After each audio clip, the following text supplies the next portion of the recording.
Alright, how's everybody doing here? Good morning. It's about 2 a.m. here in Costa Rica, 4 a.m. in New York, and 9 a.m. in London. And we're going to take a look at the crude outlook here for today. It's September 24th, 2009. And let's go ahead and look at the oil chart here. I've got the 15-minute up.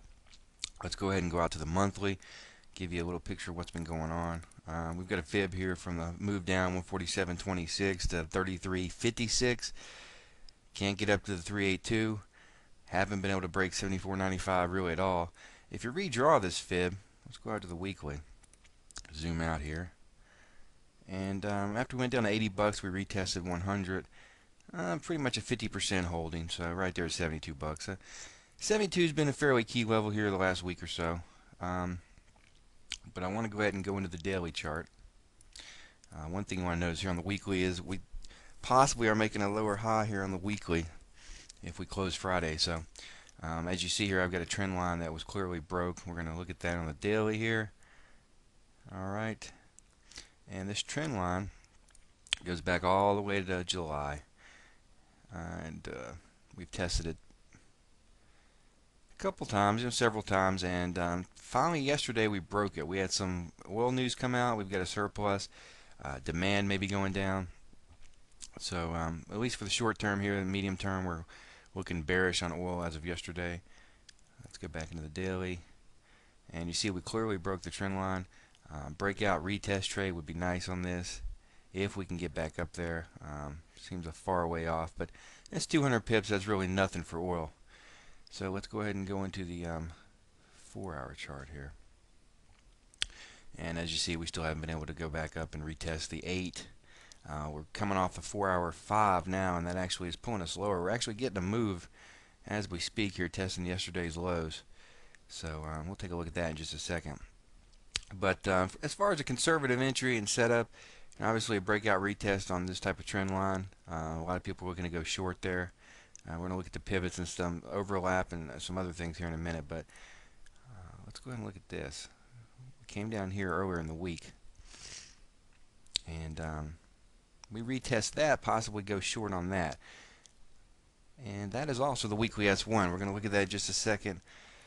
Go ahead and go into the hourly chart. And as you see here, we've just been really down at the lows. Really haven't made much of a retracement at all. Let's go ahead and do a fib of this move. Alright, well, a 382 of yesterday's move down would be today's daily pivot point as well. And it's right above the weekly S1. Let's go ahead and go into the pivot charts here and take a look. Alright, look at that. We got the weekly S1 at 69.29, which is the previous wick down on the 4-hour that when we tested the trend line the other day. So, maybe breakout retest short there. 20 pips or so underneath the trend line. So we just want to be looking in this whole area when we get up. Really the hourly 21 is always a good play on oil when it's trending, short or long, depending on where you're at, below or above the pivot point for the day. But really, this hourly 21 to daily pivot zone, we want to look for a short, look for a setup when the market turns. We get some volatility. Open call starts 9 a.m. New York, so looking for some clues right around that time. So stochastics pointing down on the hourly. We could head lower here during the European session. It's happened before, so we'll keep our eye on that. But right now, we're looking for the short. We come back up the hourly 21, the daily pivot point, weekly S1 in there. You got a 382 fib. It's a previous resistance or support turned resistance is what we're looking for. And we'll go ahead and do a video tomorrow, show you what actually did occur on this pair. But right now, like I said, breakout retest on the trend line. Fairly straightforward trading today on oil. Nothing really spectacular or special to do. Just look for some clues around resistance and short the thing right now. Where bias is down. So I would say just go that way and flow with it. Alright, well, we appreciate you coming by, and we're going to do a gas video now, and take it easy.